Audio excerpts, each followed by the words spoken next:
pananampalataya na totoo o mano, kung totoo ba na sa kasaysayan ng simbahang Katoliko ay merong Papa o Santo Papa na babae. Baka narinig ninyo yan, yung tinatawag nilang Pope Juan. No? Totoo ba? So, mula pa noon mga kapatid, mula pa noon, meron na yung tinatawag na fake news. No? Huwag kayong maniwala, hindi yun ayon sa history, kundi ayon lang yun sa chismis o history. No? So, sa mga chismis lagi noon, yung tinatawag na fake news, pinaniniwalaan nila na itong Papa Umano na, kasandali muna, mag-adjust muna tayo, itong tinatawag na Pope Juan Umano ay nagiging Papa sa kasaysayan ng simbahang Katoliko. Kailan ito nagiging Papa ng kasaysayan ayon sa history, kung totoo ba nga ito'y nagiging Santo Papa ng simbahang Katoliko sa taong 855 Anno Domini. At may 2 taon na tinutukoy na nagiging Papa ito na pinaniniwalaan maliban sa taong 855 Anno Domini, siya umano'y nagiging Papa din ng simbahang Katoliko. Sa anong taon? Noong taong 1099. Oh. So, kaya sabi nila, ayon sa tradisyon ng simbahang Katoliko o kinaugalian niyo na ang Santo Papa ninyo dapat lalaki. Bakit meron kayong babaeng Papa na ang pangalan ay Pope Juan? Una sa lahat mga kapatid, so sagutin muna natin to yung iba ding mga katanungan, and then magbabasa ako mamaya sa mga tanong na pumasok sa ating live sa chatboard natin, at i-acknowledge din natin ang mga pumasok na mga nagkokomento, no? Shout out sa mga kapatid nating pumasok at nakikinig ngayon. Okay. So sandali lang. Patuloy natin i-adjust muna to. Sapagkat, okay, adjust muna natin tong camera natin. Okay. Kung meron man kayong marinig siguro na nagkantahan, malapit lang tayo ngayon sa katedral ng Osami City. No? So, malapit tayo sa katedral. Katabi lang namin dito ang katedral, mga kapatid. Nagpatuloy pa ngayon ang isinagawa na misa, no? Sa ngayon. So, meron na mga pumasok ngayon na mga katanungan, no? So, mamaya, babasahin ko yung mga tanong ninyo na pumasok sa ating chatboard. So, sagutin muna natin. May tanong na hindi natin nasagot kasi sa nakalipas na live natin. Meron pang sabi ng isa nating kapatid, yung purgatory o mano, purgatory, sinabi ni Papa Francisco na hindi yan totoo. Magaling talaga ito sila mag-imbento. Kung yung mga kapatid natin sa St. Peter's Men's Society na sila si Brother Paul, sabi nila mga magikero pala itong mga kapatid natin sa iba yung pananampalataya. Now, una mga kapatid, gusto kong linawin na yung sinasabi nila na Pope Juan na isang Santo Papang babae o mano, hindi yun totoo. Bakit hindi yun totoo? Hindi yun batay sa history, kundi batay lang yun sa chismis o fake news. Sapagkat, ayon sa kanila, sa chismis nila, pinaniniwalaan na itong tinatawag na Pope Juan ay nagiging Papa umano sa taong 855. At meron pang isang ibang pinaniniwalaang tao na siya ay nakaupo bilang papa na ayon sa kanilang paniniwala, ito'y nagiging papa sa taon na 1,100 Anno Domini. So, umupo bilang papa itong pinaniniwalaang babae na Santo Papa na ang pangalan umano'y Pope Juan. Una, hindi ito totoo mga kapatid. Sapagkat kung tingnan natin ang history, di ba kayo magtaka na itong ating mga kapatid, mahilig talaga sila ng history. Pero ayaw nila ng history. Saan kaya nila galing itong sinasabi ng ibang mga kapatid natin sa iba yung pananampalataya na may nagiging papa o mano na babae na nakaupo sa pinaniniwalaang taon 855 o kaya sa taong 1,100 Anno Domini. Bakit hindi ito totoo? Una mga kapatid, itong pinaniniwalaang taon kung saan siya ay nakaupo bilang pinaniniwalaang papa na babae sa taong 855, kung tingnan niyo ang listahan ng mga Santo Papa, sa taong ito, namatay, ayon sa history, si Pope Leo IV sa Hulyo 17, taong 855. Namatay siya. No? Pero, he was immediately succeeded by Pope Benedict III.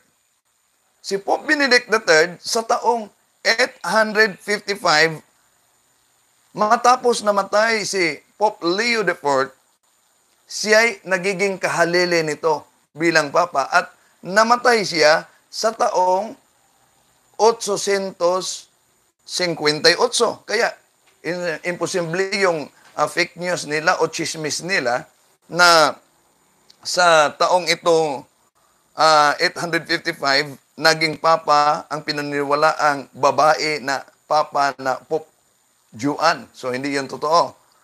Yung isa na naman na taon na pinaniniwalaang nakaupo talaga itong batay sa kalanchismis Pope Juan sa taong 1,100 Anno Domini, hindi naman ito totoo sapagkat kung tingnan natin mga kapatid, ang kasaysayan mismo, sa taong ito, may nakaupo na Santo Papa na ang kanyang pangalan, Pope Pascal de Sican. Siya ay nagsimulang umupo sa taong 1,099 at siya ay namatay sa taon 1,118. Kaya, imposible itong mga sinasabi nila na umupo umano bilang papa ng simbahang katoliko ang pinaniniwalaang babaeng papa mga kapatid. Okay? So, yun ang sagot natin sa tanong ng ating mga kapatid. Sandali muna sapagkat batay sa aking screen dito, parang hindi yata malinaw ang video natin. Okay. So, dami ng mga pumasok na nag-kukomento ngayon. Mamaya, babasahin ko itong mga pumasok sa ating comment section.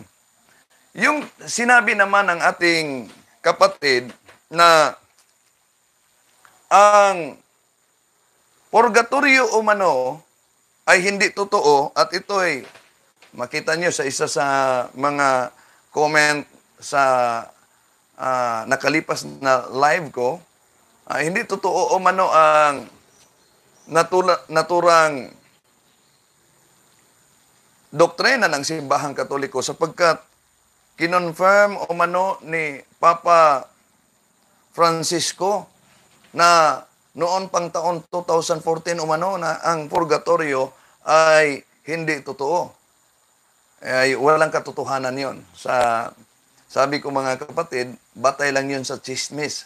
Iwan natin kung saan kaya namumulot ang ating kapatid sa Naturan Chismis, no? Na ang purgatorio, hindi yon tulad sa limbus infanta, yung limbo of the children, na hindi yon siya dugma ng simbahang katoliko. Yon ay tinatawag na theological speculation, no? Theological speculation lamang.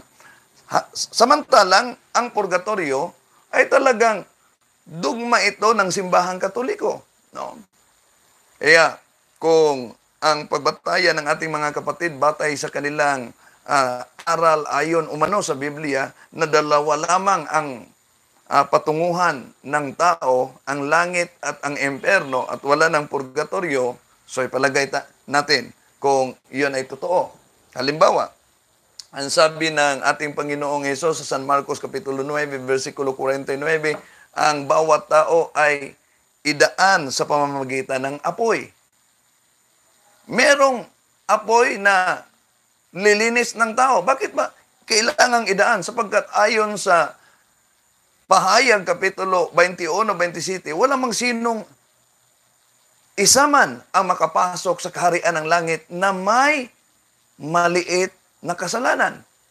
So, kung gayon, na sino mang kahit may maliit na kasalanan ay hindi makapasok sa kaharian ng langit, kung ang pananampalataya nila'y impyerno lang at langit, baka maubos ang lahat ng tao patungong impyerno, sapagkat walang sinumang makapasok sa langit kahit na yung may maliit na kasalanan ayon sa Pahayag Kapitulo 21, versikulo 27.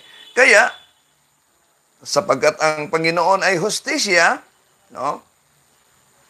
Sapagkat siya ay hustisya, merong tinatawag na apoy na lilinis ng tao.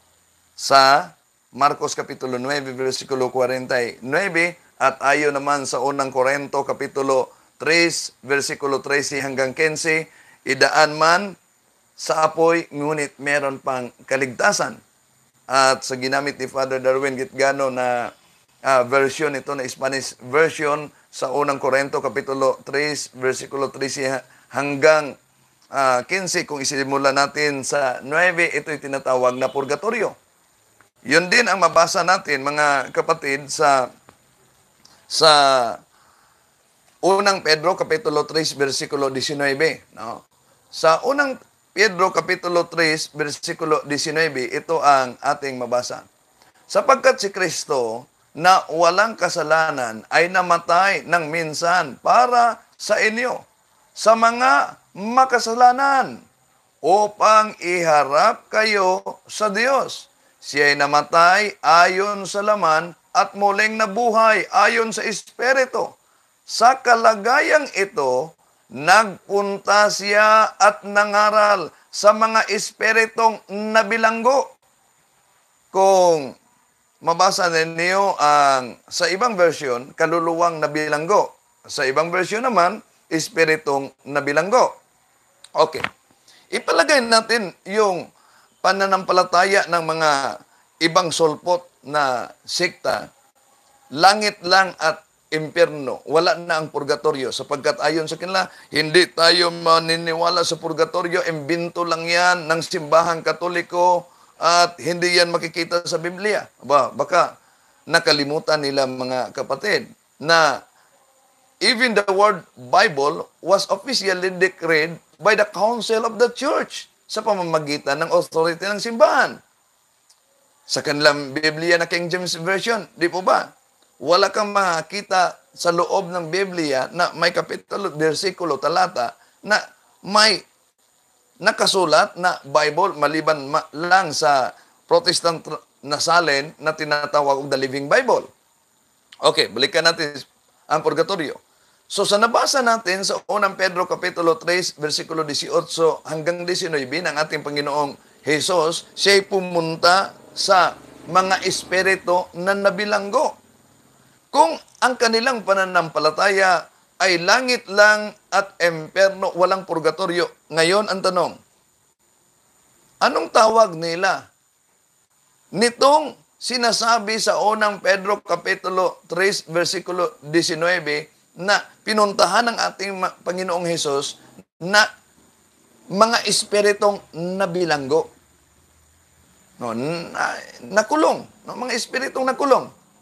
Ano ba ang tawag nila? Kaya merong mabasa natin sa Spanish Bible, La Sagrada Biblia, totoo na hindi lahat na La Sagrada Biblia mabasa natin, pero merong translation din na mabasa natin na nilinaw na itong tinatawag sa unang Pedro Kapitulo 3, versikulo 19, na kulungan ng mga espiritu ay tinatawag na purgatorio. A los tales predico mucho tiempo el espíritu por boca de Noé la fabricación del arca, el Padre se entiende, el por cárcel, el purgatorio. So, hindi po totoo na nag-expire ang doktrina ng simbahang katoliko tungkol sa purgatorio, sapagkat ang purgatorio, isa po itong dogma, hindi ito sa tulad sa theological speculation, halimbawa sa tinatawag na limbo of the infants, no? Na sabi ni Eliseo Soriano sa dating daan, aba, papanan ninyo mismo ang nagsabi, hindi totoo yan. Pero sinagot na natin yan. Meron na tayong sagot na naka-upload dito sa ating YouTube channel, mga kapatid. Okay. Merong isa na naman na nag-comment sa sabi niya, kayong mga Katoliko, wala kayong pagkakaiba sa Iglesia ni Cristo.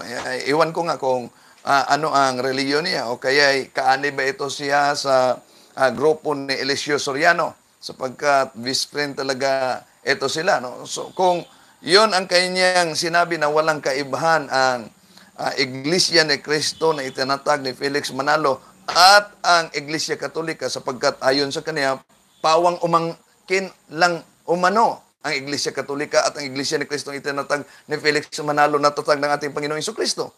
So kung gayon ang argumento mo na ang simbahang Katoliko ay hindi totoo, di po ba? Kahit ikaw, pag ikay tanungin, sino ang nagtatag sa Iglesia ni Cristo? Sigurado akong madali mong masagot yan. Na ang sagot mo ay si Felix Manalo, 1914, punta Santa Ana, Manila, sapagkat nakasulat yan sa rehistrasyon nila sa Securities and Exchange Commission, Cuelos Fundadores de esta Asociación San Felix Manalo. Pero, kapag tanungin ka, kung sakaling tanungin kita, kung ang simbahang Katoliko ay hindi totoong tatag ng ating Panginoong Jesucristo, ngayon, sino ba ang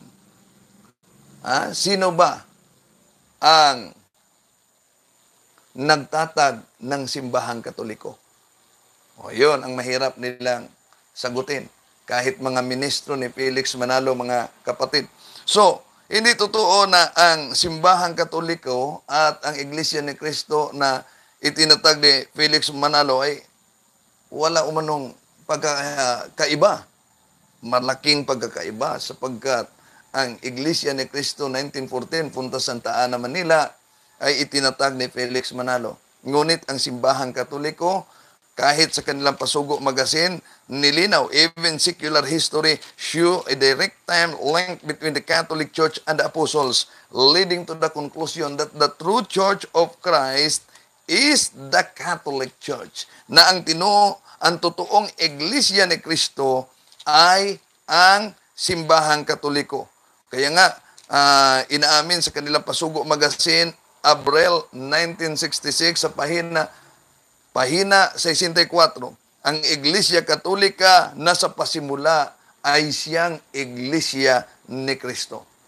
Kaya wala na silang magawa, kundi aaminin nila na ang Iglesia Katolika na sa pasimula ay siyang unang Iglesia ni Cristo. Ngunit may karugtong. Dumating umano ang panahon, natalikod umano ang totoong Iglesia. Hindi yun totoo, mga kapatid. Wala kayong mabasa sa history man o kaya sa Biblia na ang unang Iglesia ni Cristo, ang simbahang Katoliko, ay natalikod. Wala, no? So, batay lang yun sa history. Kung si kapatid Paul pa, aba, itong mga kapatid na natin magaling talang mag-magic. Okay? Now, so, kung tingnan natin ang Iglesia ni Cristo, sapagkat ang kanilang aral, dapat ang pangalan umano ay Iglesia ni Cristo. Hindi ito tatawagin ng ibang pangalan. Tingnan niya, ha? Pero, sa pasugo magasin nila, mga kapatid, na ang may akda ay si Leopoldo Aguilar, sa Pasugo Magazine, Nobyembre 1951, sa pahina 4, ang nakasulat ay ganito: ang Iglesia ni Cristo ay kailangan at hindi maiiwasan sa paglingkod ng tao ng Diyos. O bakit tinatawag itong Iglesia ni Cristo? Akala ko, Iglesia ni Cristo, Cristo pala ang nakasulat sa kanilang Pasugo Magazine. No? Sino ba si Cristo sa buhay nila? Okay. Patuloy tayo, mga kapatid, sa pagsagot sa mga katanungan ng ating mga kapatid sa iba yung pananampalataya. Noong nakalipas na live natin, ating tinalakay yung mga tungkol sa mga imahen, no, o larawan, sapagkat itong ating mga kapatid sa iba yung pananampalataya kasi yung mga pastor kapag magipit ay sa larawan kumakapit. Pero malinaw na tinalakay natin, hindi lahat ng mga larawan ay Diyos-Diyosan. At malinaw yan sa Harper's Bible Dictionary, page 567, all idols are images, but not all religious images are idols. Okay. So, ngayon, mga kapatid, babasahin muna natin yung mga pumasok na nagko-comment sa ating YouTube channel live ngayon. Si kapatid na Greg Bakbak, good evening. Again, mabuhay po kay Brother Wendell from Miami. Galing kay kapatid na Jeffrey Ramos. Sabi niya, good PM bro, watching from City of Mati, Davao Oriental. Galing kay kapatid na Romela Lascano, good afternoon. Bro Wendell, watching from Hong Kong. Galing kay kapatid na Juan Hernando, magandang hapon, Bro Wendell, God bless po. Okay, marami na sila ngayong nanood sa atin. Brad Fred Monares, watching from Imus, Cavite. God bless you, Brother Wendell. Father Darwin Brajando at CFD. Yung kapatid na Erneta Himuna, good PM, Bro Wendell, listening from Iloilo. Kapatid na Juan Hernando, watching from Quezon City. Salamat po sa pagsubaybay ninyo. Dami na pala ngayon ang pumasok na may mga comment. Aba, ang dami na nito. Galing kay kapatid na Rodney Tagyamon, good PM, watching from Davao City. Galing kay kapatid na Jeffrey Ramos, tanong ko lang po, if Aramaic, Greek, or Hebrew language ang ginamit ng mga apostolis po? Salamat. Hindi po. Yung language ng ating Panginoong Hesus ay Aramaic. No? Nang itinatag niya ang kaniyang iglesia, hindi pa yun nang sinabi niya na itatag niya ang kaniyang iglesia, gamit niya ang language, ang kaniyang lengguwahe na Aramaiko, hindi pa yun naisulat ng ipahayag niya. Sa Aramaic language, ina amar nalak datu we alhadi kay pa ebnility. Sa taong 33 Domine. Pero nang isulat ito sa mga apostoles, isinulat ito sa wikang Grego. No, sa wikang Grego, San Mateo. Doon pa. Tumakbo pang ilang taon bago ito na sulat, matapos niya ipahayag sa wikang Aramaic, inaamar na lak datu kepa wilhadi kepa ebnelite, isinulat ito ni San Mateo sa Grego, kago di soe, ligo hotiso iye Petros, kapitaute Petra, oy kudumiso, monte ecclesia. At sa pagdating ng taong 405 Anno Domini, ito'y isinalin sa Latin na lengguwahe ni San Jeronimo, et igo di coquiato is Petros et superham Petram edificabo eglisiam iam et portae in peronon praebilabot adversus iam. Salamat po kapatid, no? Okay. Meron pang mga nagtatanong ngayon. Ang dami na dito, ha? Sandali lang. Nalis natin tong mga pumasok sa ating mga kapatid na galing kay kapatid na Greg Bakbak, Miss Erica Esther, kapatid na Ruel Caracol, maayong hapon bro Windel, linawin ko lang ang bakit sinabi ng Bible na ang lahi ni David si Jesus samantalang hindi naman anak ni San Jose si Jesus. Salamat po. Okay, sagutin natin yan, no? Salamat kapatid na Ruel. Ito kay kapatid na Niel Jamaica Alhambra. Palagi itong nagsunod sa ating talakayan at ating programa. Bro Windel, good afternoon po. Salamat po. Bro Windel, Talibong, God bless po sa inyong lahat. Salamat kapatid na Niel.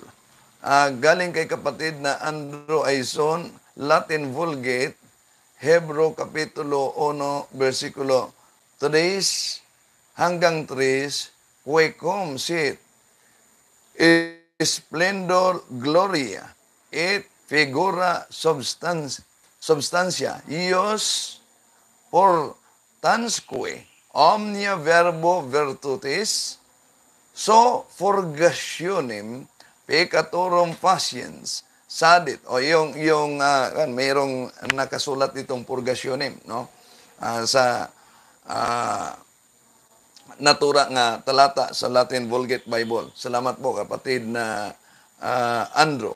Okay, kay kapatid na Niel Jamaica Alhambra bro, may nakadibit ako, sabi niya na di daw Diyos si Kristo ayon sa talatang tinatawag ni Jesus na Diyos ang Diyos Ama. Di naman sinabi ng Panginoon na tao siya sa kalagayang yon. Okay. Salamat po kapatid. Una, ang pananampalataya po nating mga Katoliko tungkol sa ating Panginoon Jesucristo ay tinatawag na hypostatic union. Ano po ba yung hypostatic union? Hypostatic union is the union of the human and divine nature in one divine person of our Lord Jesus Christ. Yun ang tinatawag na hypostatic union. The union of the human and divine nature of Jesus Christ. Now, kaya nga si Santa Maria tinatawag na ina ng Diyos sapagkat ang kanyang ipinanganak ay persona at itong persona may dalawang kalikasan. Hindi tinuturo ng katisismo ng Iglesia Katolika itong hypostatic union bilang technical term ng Christian theology upang ilarawan natin ang dalawang kalikasan na umiiral ng ating Panginoong Jesus sa iisang persona, yung tinatawag na one hypothesis, no? Sa termino ng theologians. Ito ay biblical. Bakit po ba biblical ito? Una, gagamitin po natin English translation sa Romans chapter 9 verse 5. Ito ang nakasulat. Abraham, Isaac, and Jacob are their ancestors. And Christ himself was an Israelite as far as his human nature is concerned. Ano ang nakasulat sa naturang salin? Israelite as far as his human nature is concerned. And he is God, the one who rules over everything and is worthy of eternal praise. Amen. Yun ang mabasa natin sa isang salin. Ngunit sa Tagalog, ito ang mabasa natin, Roma Kapitulo 9, versikulo 5.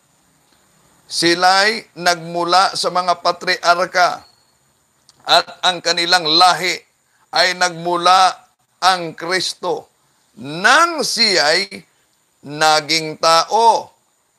Diyos sa kataas-taasan na pinupurihan magpakailanman. Amen. So, malinaw na itong kalikasan, dalawang kalikasan ng ating Panginoong Hesus, no, ay umiiral na sa ating Panginoong Hesus sa kaniyang iisang persona. Iyon ang tinatawag na hypostatic union. The union of the human and divine nature in one divine person of our Lord Jesus Christ. Pero, palagi nating marinig sa ating mga kapatid, meron kayong mabasa na anak ng Diyos. Wala kayong mabasa sa Biblia na siya'y Diyos anak. Mabasa natin yan kahit na sa Pasugo Magazine ng Iglesia ni Cristo. Yun ang kanilang sinasabi. May mabasa ba kayo sa Biblia na tinatawag siyang Diyos anak? Wala kayong mabasa. Ang mabasa niyo ay siya'y anak ng Diyos. Kung gamitin natin, mga kapatid, ang San Lucas Kapitulo 1, versikulo 35 sa Spanish Bible, así que al Santo Niño, que iba inacer, lo llamaran Hijo de Dios. Hijo de Dios, tatawagin itong banal na bata na anak ng Diyos. Kaya sabi nila, yun, mabasa sa Biblia, anak ng Diyos. Hindi po niyo mabasa na siya tinatawag Diyos anak. Mali po. Hindi po yun totoo. Kung tandaan natin, itong mga miyembro, mga ministro ng Iglesia ni Cristo, mga kapatid, di po ba alam niyo, iba't ibang salin ng Biblia ang kanilang ginagamit. Bawat doktrina may katumbas na Biblia upang ipalitaw na dapat ang nakasulat ay nasa Biblia. At isa sa kanilang paborito, itong ang salita ng buhay. Isang makabagong salin ng bagong tipan. Palagi, kung tingnan niyo ang kanilang, kung manood kayo sa kanilang programa, mga kapatid, abay, palaging ginagamit ito nila. Palaging binabasa nila kahit na ni Bobby Fernandez na isang ministro ni Felix Manalo. Bakit po natin ginagamit ito? Sapagkat palagi nating marinig o kaya'y mabasa natin sa kanilang Pasugo Magazine na ang salitang katagang Diyos anak ay hindi umano mababasa sa Biblia. Totoo po ba yan? Okay, tingnan po natin. Kung meron kayong salin na ganito, okay, buklatin niyo ang Juan Kapitulo 1, versikulo 18. Kung ano ang mabasa, basahin ko, mga kapatid. Ito ang nakasulat. Wala pang nakakita sa Diyos Ama kahit kailan.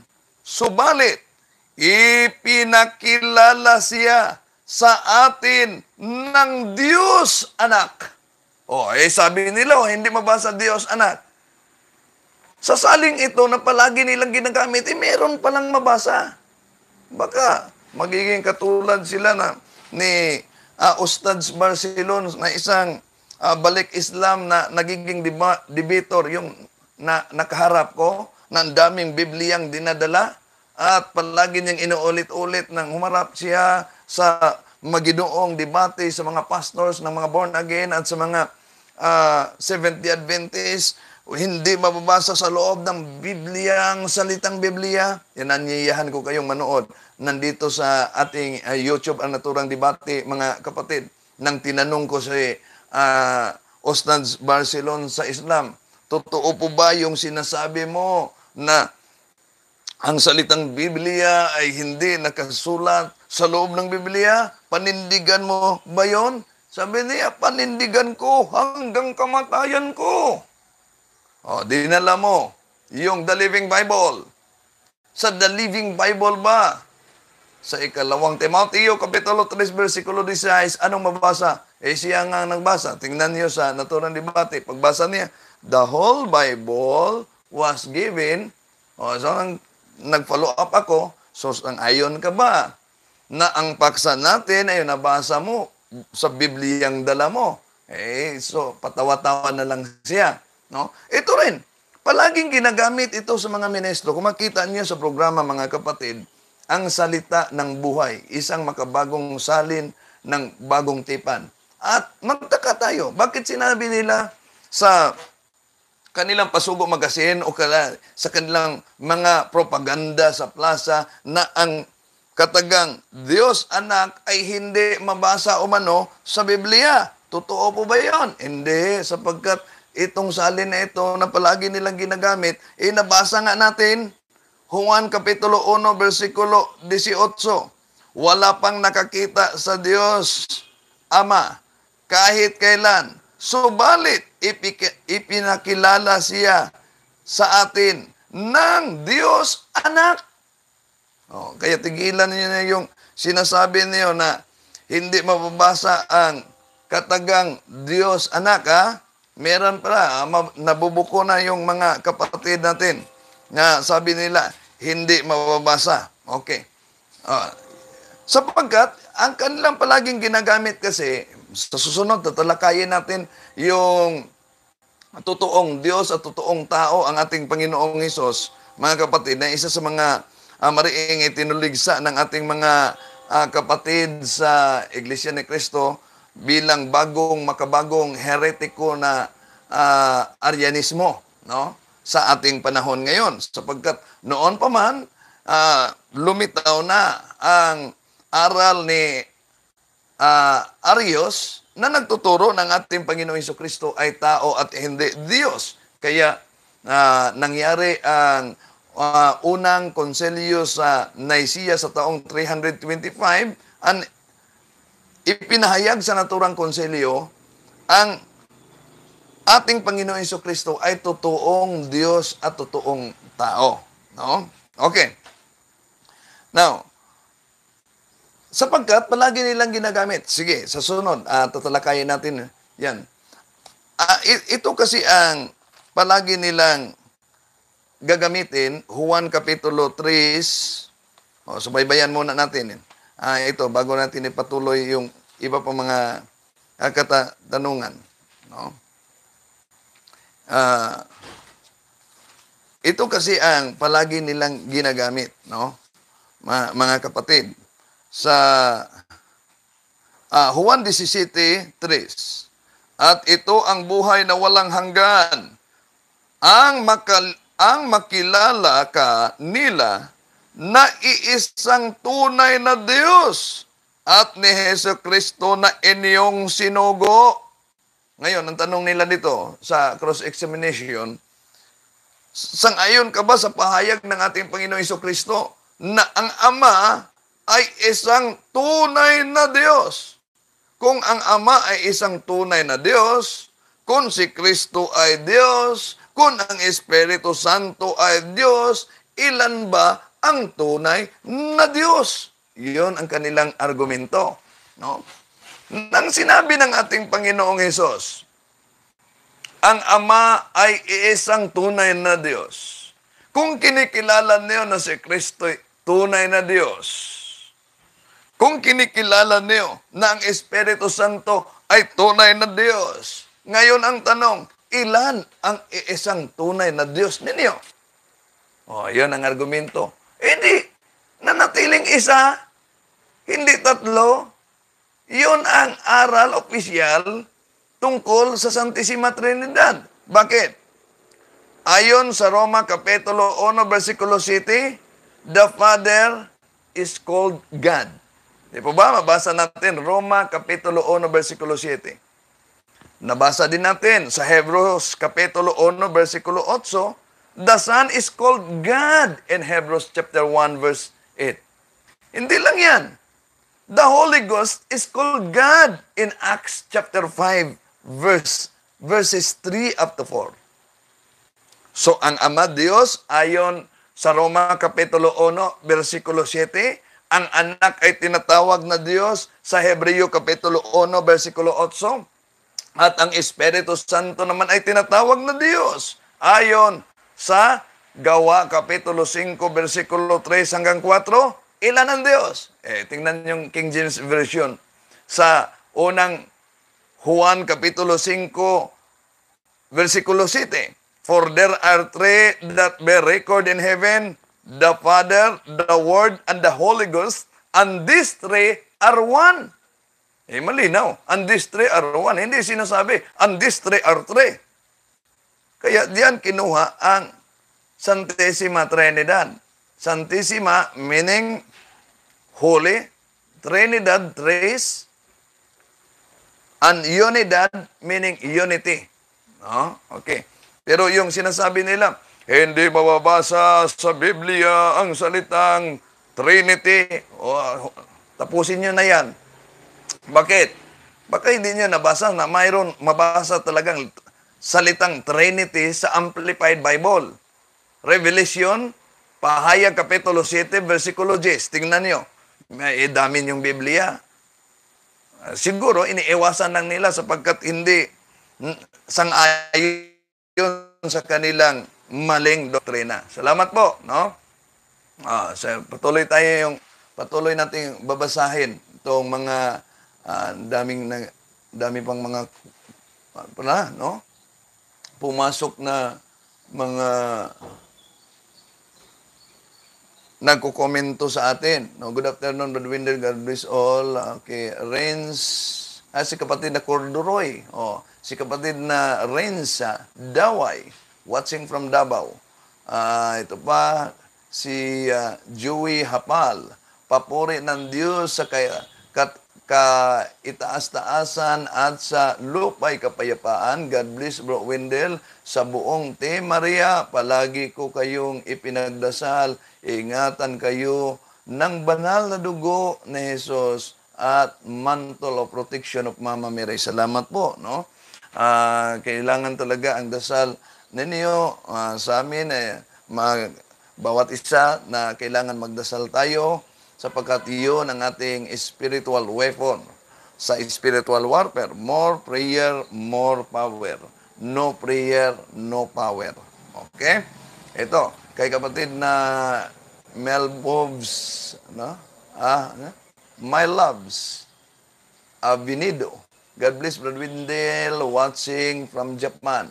Kapatid na Marisa Marcaelos, good afternoon, Brother Windel, watching from Singapore. Uy, salamat po sa inyong panonood. Kapatid na Robinson Candado, good afternoon, Bro Windel. Kapatid na Leon Santiago, listening from Makati, good afternoon. Thank God for having the CFD. They keep us loving our faith. Hindi lang yun sa mga CFD. Lahat nating mga Katoliko, inaanyayahan tayo batay sa ating canon law. Canon numero 222, lay people have the duty and the right to acquire the knowledge of Christian teaching so that they may be able to live according to this teaching, to proclaim it, and if necessary, to defend it. So, meron bang necessity na idepensa natin ang ating pananampalataya dahil sa mga tuligsa ng mga kapatid nating nasa iba yung pananampalataya, mga nagsulputang sekta na itinatag lamang ng tao. Meron talaga. Sa Acts and Decrees of Second Plenary Council of the Philippines sa pahina 80 hanggang 81, paragraph 222, ang nakasulat ay ganito. We must be willing and able to defend our teachings in public fora. And we need to equip the faithful so that they can defend their faith. Imagine mo yan. Okay. Basahin natin ang iba pang mga pumasok galing kay kapatid na Leon Santiago. Okay. Kapatid na Jason Santawana, good PM Pro. Brother Windel, tanong ko po lang, nagkahiwalay ang mga Israelita at ibang bansa hanggang sa inabuso sila ni Hitler.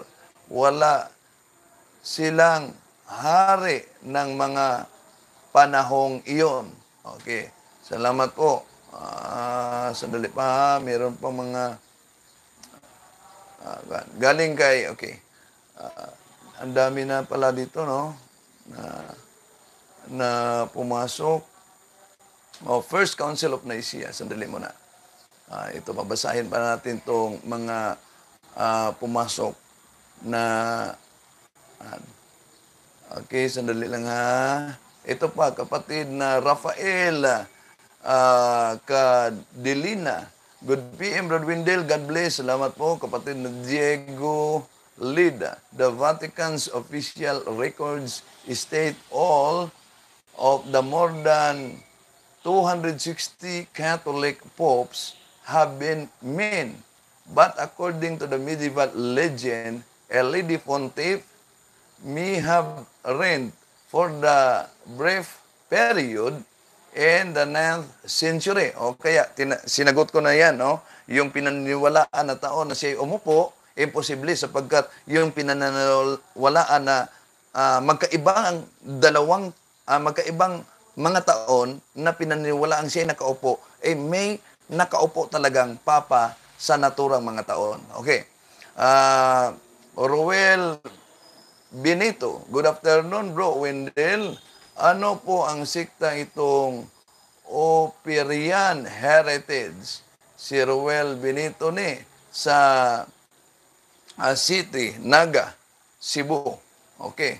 Bagong sulpot din. No? Bagong sulpot din na sikta yon. Okay.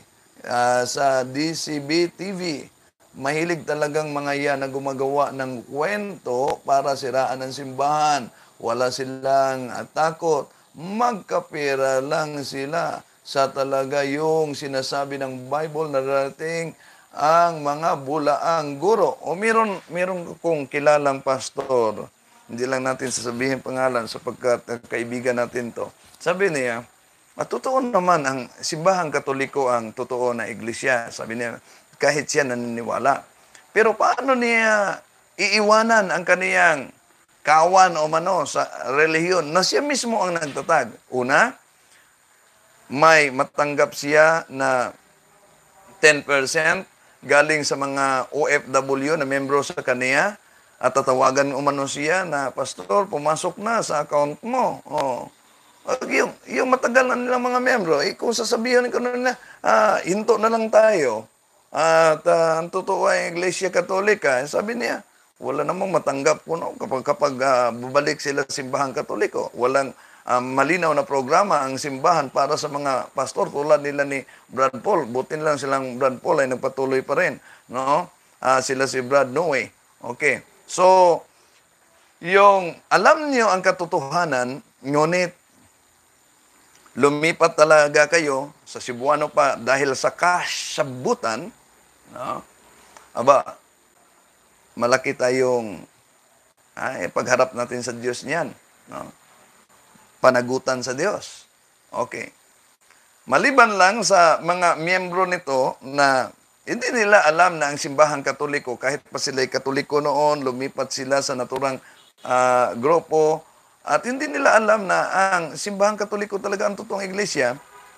At sa dikta ng kanilang konsensya, sila'y namumuhay ayon sa dikta ng kanilang konsensya.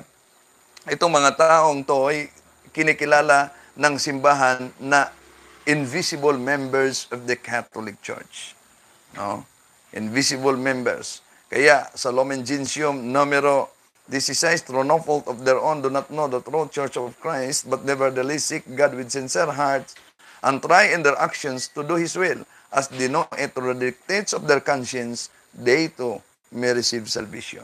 Okay, babasahin pa natin itong mga... salamat po sa kapatid natin, Diego Leda. Yes, meron talagang mga medieval legend, no? Kaya legend lang yan.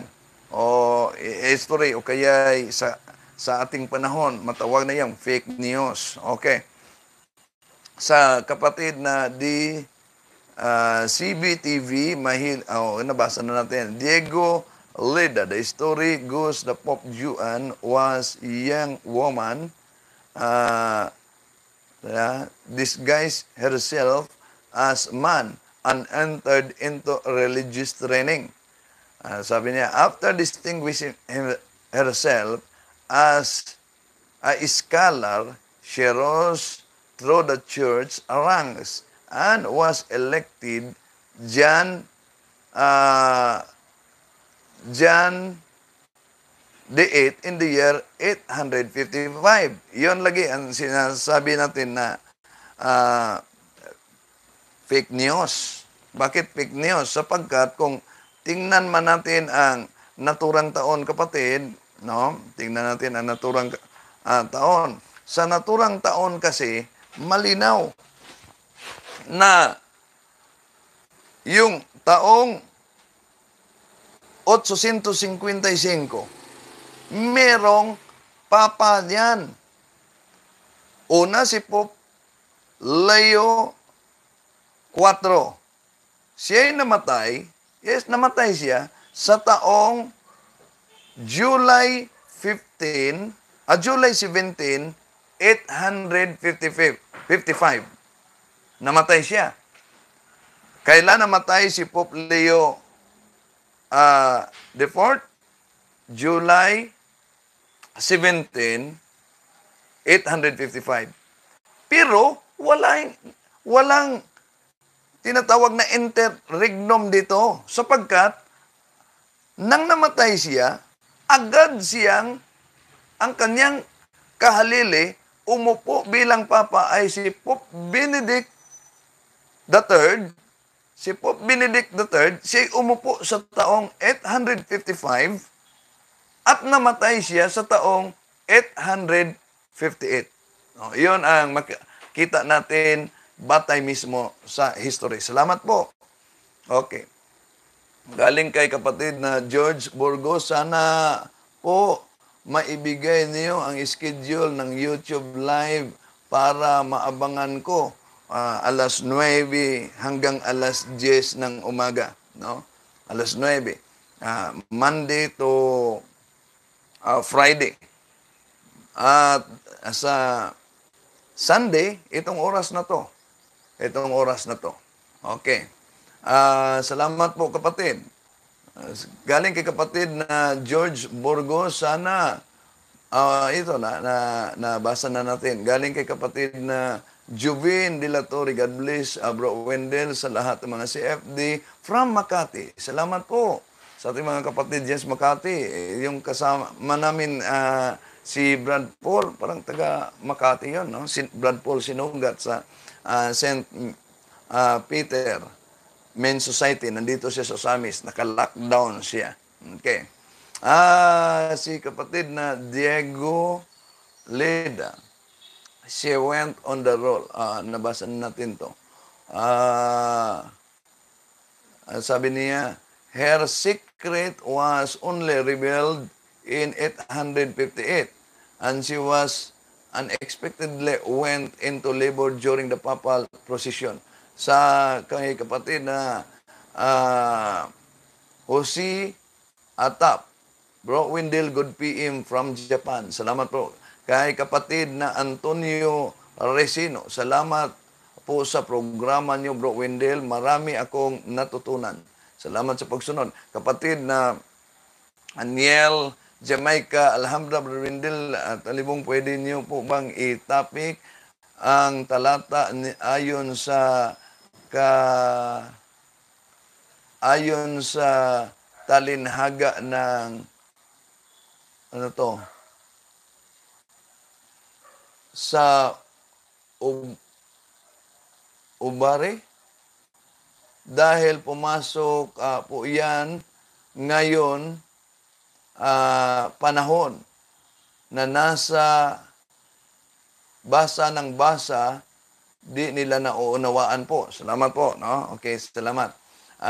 Kapatid na Diego Lucida, the forgotten popes first planted herself and the medieval imagination in the 13th century when her story appeared in the chronicles by the Dominican. Yes, mayroong mga Dominican friars na ito sila ito, tama to, no? Pero sa kasaysayan, yung sinagot natin, yung pinaniniwalaan na taon na siya umupo, imposible sapagkat merong mga papa talaga sa naturang mga taon. She was later, okay, Joan Ann went on to become widely accepted part of the Catholic history. Galing kay kapatid salamat po kapatid na Jigo Leda, kapatid na Mig Welder. Good morning, Bro Wendell. Shout out to Father Anton Pascual from Noel Tambal, watching from Winnipeg, Tuba, Canada. Salamat po. Kapatid na Diego Leda, the 4th century writer Giovanni Boccaccio mentioned her in book about famous women at her image, placed paintings, sculpture, tarot card. Muli kay kapatid na Jigo Leda, she was even briefly included in a collection of papal busts in Italy's Siena Cathedral. Galing kay kapatid Daniel, Jamaica, salamat po. Bro Wendell, ngayon nakita ko na ang kadiliman at kasamaan ng mga demonyo, nakakatakot po. Napakadami ang naliligaw. Yun naman ang sabi ng ating Panginoon na darating talaga ang panahon na lumabas itong mga bulaang tagapagturo, nagsusulputan ng mga reliyon. At kahit ayon sa ikalawang Korinto, Kapitulo 11, versikulo 12. Okay, basahin muna natin sandali lang. Sa ikalawang Korinto. Okay. Ikalawang Korinto, Kapitulo 11, versikulo 12 hanggang 15. Ito po ang ating mabasa. Okay. Ikalawang Korinto, 11:12 hanggang 15.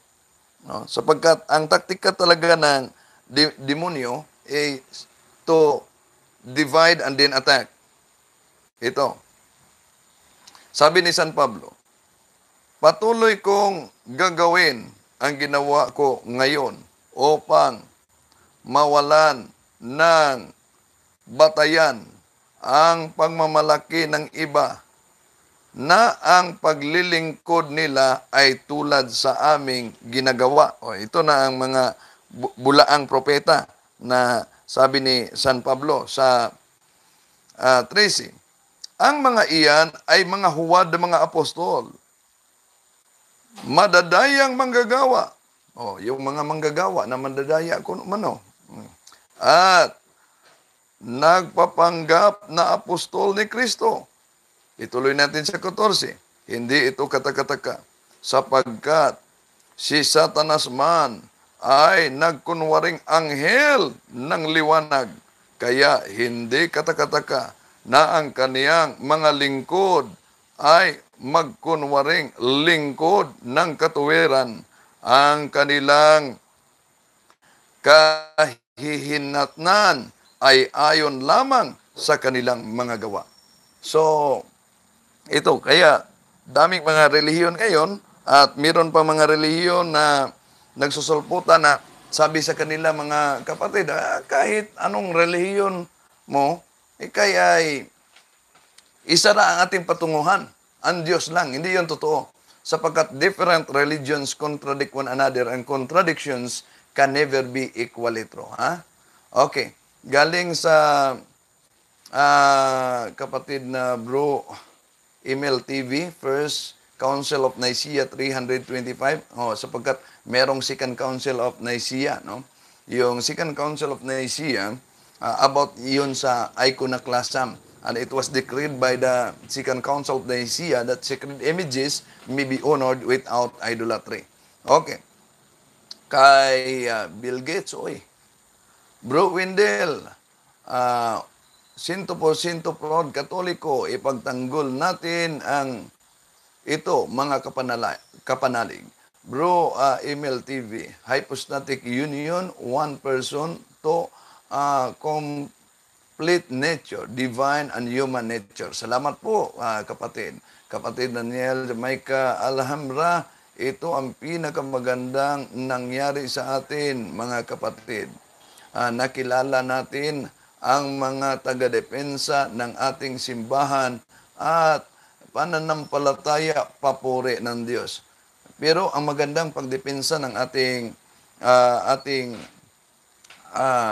pananampalataya, yung pag isabuhay natin ang ating natutunan, mga kapatid. No?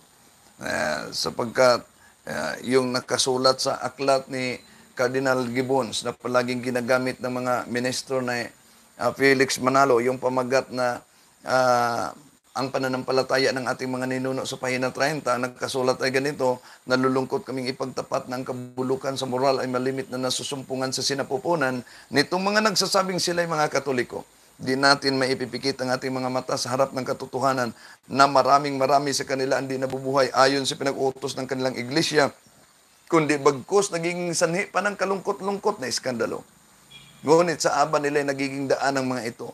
Tinatanggap ko rin ang mga kasalanan ng mga Katoliko ay lalong karimari-marim sa mata ng Diyos kaysa mga kasalanan ng mga nahiwalay nila, mga kapatid, sapagkat maraming grasya ang sinasayang nila. Yun.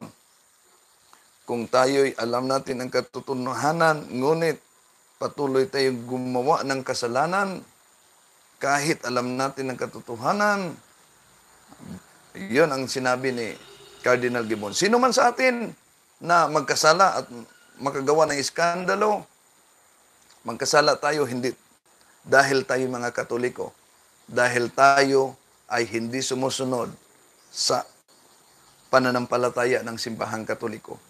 Pero, kung tingnan natin ang kasaysayan ng history, malinaw po, mga kapatid. Ang dami ng mga taong iba't ibang mga kasalanan, ngunit sumusunod sa aral ng simbahang Katoliko, at iyon ang dahilan na sila'y nagiging mga santo. Okay? Salamat po, no? Ating mga kapatid na palagi nagsunod. Galing kay kapatid na Revive, ang itinatag ni Bis ay ang 6 na sikta. Church of Trial and Error. Galing kay kapatid na Rafael, Brother Wendell, watching from Mission Hills, California. Walang sawang nagpapasalamat sa inyo sa lahat ng mga CFD. Mabuhay, Ave Maria. God bless and guide you always. Salamat po. Ang kapatid, galing kay kapatid na Jeffrey Ramos, di po nila gagamitin yun, Brad, kasi malalaman na mali sila ng turo. Okay. Kay kapatid na Sol Paul Anda, good afternoon, Bro Wendell. God bless all. Kapatid na Miguel Lazaro, God bless you. Brother Wendell from Torrance, California. Okay. Kay kapatid na Mauricio Cabuenas, watching from Qatar. Uy. Ang kay kapatid na Sir Lasilot, the 12 message retracted.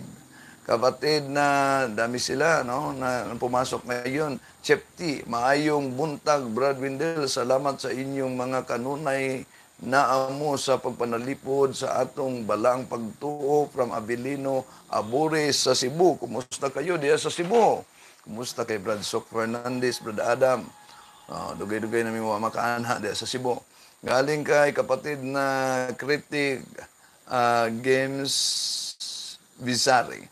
Bro Wendell, bakit yung mga Muslim pinasasabog ang sarili dahil daw sa jinn binibigyan sila ng 72 virgin at mga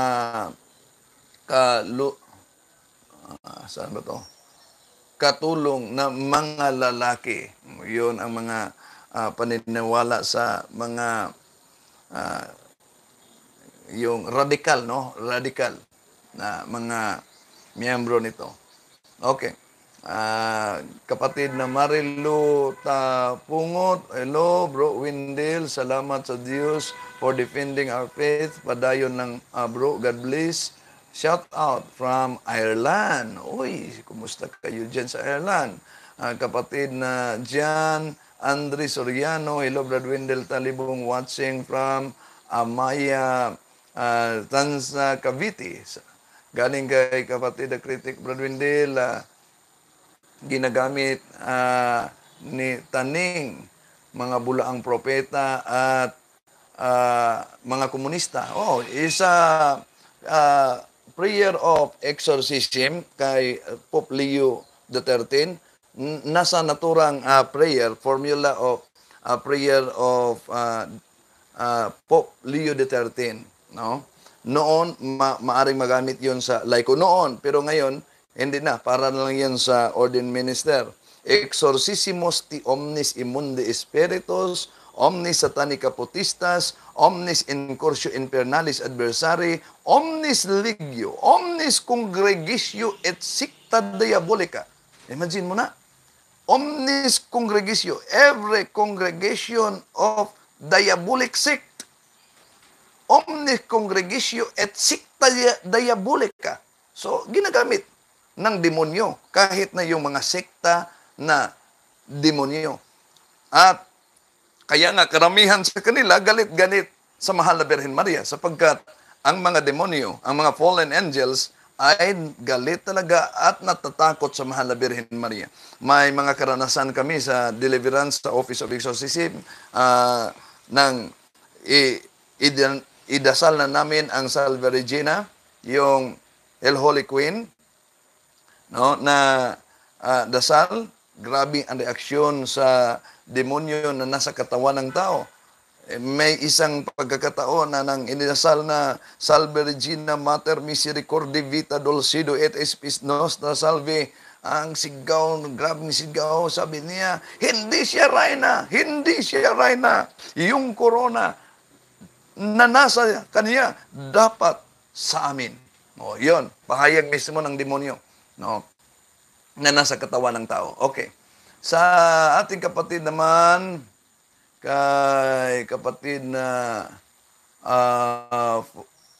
Falconi Opon, shout out to my father who is watching this. And I am watching CFDs. God bless to you, brother.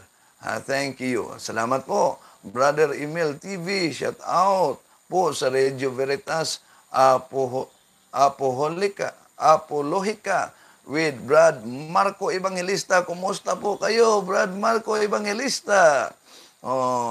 Ating mga kapatid yan, no? Kaibigan natin. Sila si Brad Louis, Brad Jose Gantos, Brad Marisol Mananili.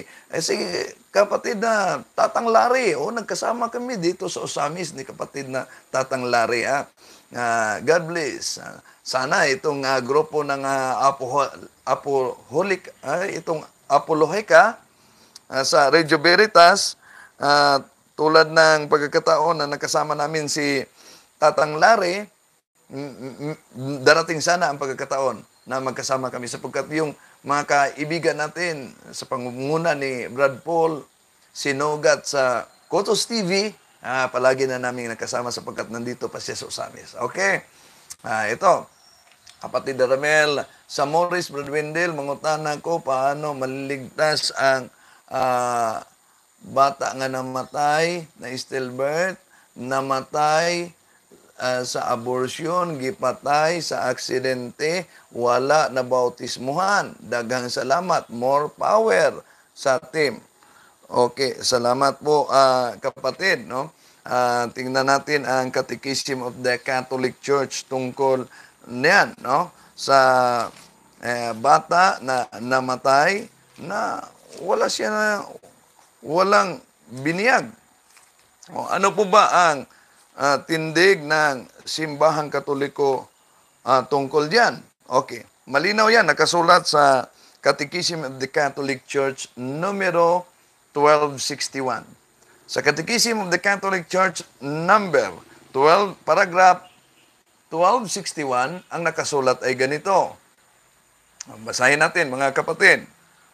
As regards children who have died without baptism, the church can only entrust them to the mercy of God. Kung ano mangyari, we have to entrust them to the mercy of God. Okay? Malapit na tayo matapos, mga kapatid. Oy, sorry. Malapit na tayo matapos, mga kapatid, pero ang daming pumasok ngayon na mga kapatid natin. Sorry kayo, hindi natin mabasa lahat, ha? Galing kay kapatid na Cesar Bactol, magandang hapon po, bro. Kapatid na Eli Balaco, hello pro, watching South Pacific Island, Samoa, salamat po. Galing kay kapatid na Critic, Bro Windel, na pusis ang China ng komunista. Wala silang communism, no? One of the branches sa attack na lalo na sa Freemasonry. Okay. At sa exorcism talaga, mga kapatid, ang pinaka matigas tanggalin na demonyo ay yung demonyo na related sa naturang grupo. Okay. Ito, kapatid na Areliano Bernardo, shout out lang, idol. Okay ka. Sino pa to? Ang mga pumasok ngayon. Kapatid na Beberto por Mentera. Good afternoon, Brother Windel. Watching from Riyadh, Saudi Arabia. God bless for always. Kapatid na Montano Antipasado. Magandang araw po, Brother Windel. God bless sa inyong lahat. Kapatid na Norman Rex. Bro Windel. Dali ha. Bakit Benedictine crucifix ang kadalasang ginagamit ng exorcism? Benedictine crucifix, sapagkat ito, mga kapatid, meron to siyang Benedictine medal. Sa Benedictine medal, nakaukit dito ang the ancient formula, the short formula of exorcism ritual of Saint Benedict. Croc sacra sit mihi lux, non draco sit mihi dox, vadi retro satana, non quam suadi mihi bana, sont malakwelevas FC binina bibas. Bakit ito ang ginagamit? Sapagkat pag sakali bumili kayo ng exorcism o Benedictine cross, dapat ipa-bless ninyo yan. Ang pari na mag-bless niyan, ang gagamitin niya ay ritual intended for the sacramental. No? Hindi yung generic formula of blessing. Ang problema lang, hindi lahat ng mga pari alam nito sapagkat hindi naman lahat ang mga pari na exorcist, no? At nag-attend sa annual convention ng PACHI, Philippine Association of Catholic Exorcists. Doon, merong proper formula. Bakit proper formula? Halimbawa, kung ang cross na nabili mo, Benedictine, ipabliss mo sa pare, gamit niya ang tinatawag na generic formula of blessing. Ang tanong, na-bless ba ang naturang cross? Na-bless po siya sapagkat ang kapangyarihan ng pare is to teach and to sanctify. So, na-bless siya. Pero ang tanong, hindi yung ginagamit na proper formula intended for the sacramental. So, therefore, na-bless siya, but hindi according to the intentions of the church. Kaya, Benedictine cross ang ginagamit at ito'y ipabless sa proper formula na nasa ritual ng yung handbook of prayer and deliverance ni Father Jose Sikaya pwede kayo makabili yon sa St. Paul, no? Meron ding ritual si Father Winston Cabading, pero intended lang yun sa PACHI members, Philippine Association of Catholic, yung malaki na ritual. Kumpleto din sa blessing. So, kailangan na ma-bless siya, hindi yung generic term, generic formula of blessing. But yung proper formula intended for the sacramental. Bakit? Sapagkat na-bless siya according to the intentions of the church. Okay? Salamat po. Kay kapatid na Jennifer, kabatihan, maayong adlaw brother, watching from Jeddah, Saudi Arabia. Salamat. Salamat sa ating mga kapatid. Dami pang mga pumasok ngayon ng mga katanungan. Pero galing kay kapatid na critic, sabi niya, Bro Wendell, si Isaac, hindi si Ismael ang inaalayan ni Abraham. Bakit nang paloko ang mga Muslim? Okay, salamat po mga kapatid. So, wala na tayong panahon sa pagpatuloy. Salamat po sa inyong pagsubaybay sa ating live. Sinisekap ko lang na mabasa talaga yung mga nagkukomento dito. So, salamat sa mga kapatid natin na palaging nagsubaybay. Tandaan natin, ang daming mga relihiyon ngayon na nagsulputan at umaangkin na sila ang tatag ng ating Panginoon Jesucristo. Mga kapatid, ang pagkadaya ay maaring maranasan natin sa iba't ibang paraan. Pero, ang napakasakit, pag madaya tayo sa pananampalataya, sapagkat delikado po ang ating kaluluwa. Magsuri po tayo. Walang ibang relihiyon na sinaksihan at pinatunayan ng kasaysayan na relihiyong tatag ng ating Panginoon Jesucristo, kundi ang simbahang Katoliko. Swerte tayo, mga Katoliko, sapagkat nandito tayo sa totoong iglesia. Pero napakamalas natin kapag hindi tayo magpakatotoo bilang kaanib sa totoong iglesia. Salamat po sa inyo. Pagpalain sana tayo ng may kapal. In the name of the Father, and of the Son, and of the Holy Spirit. Amen.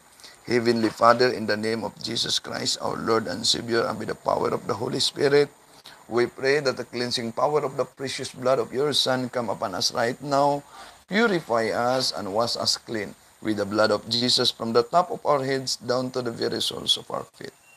Let this blood penetrate the very marrow of our bones to cleanse us from any entanglement from whatever evil spirits we have come in contact with during the course of our intercession.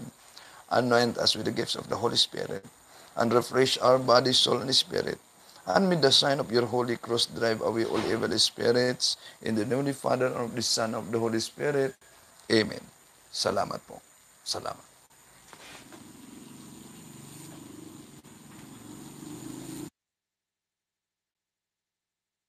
To make His message known is our responsibility. So here we are to pledge our lives to the Lord.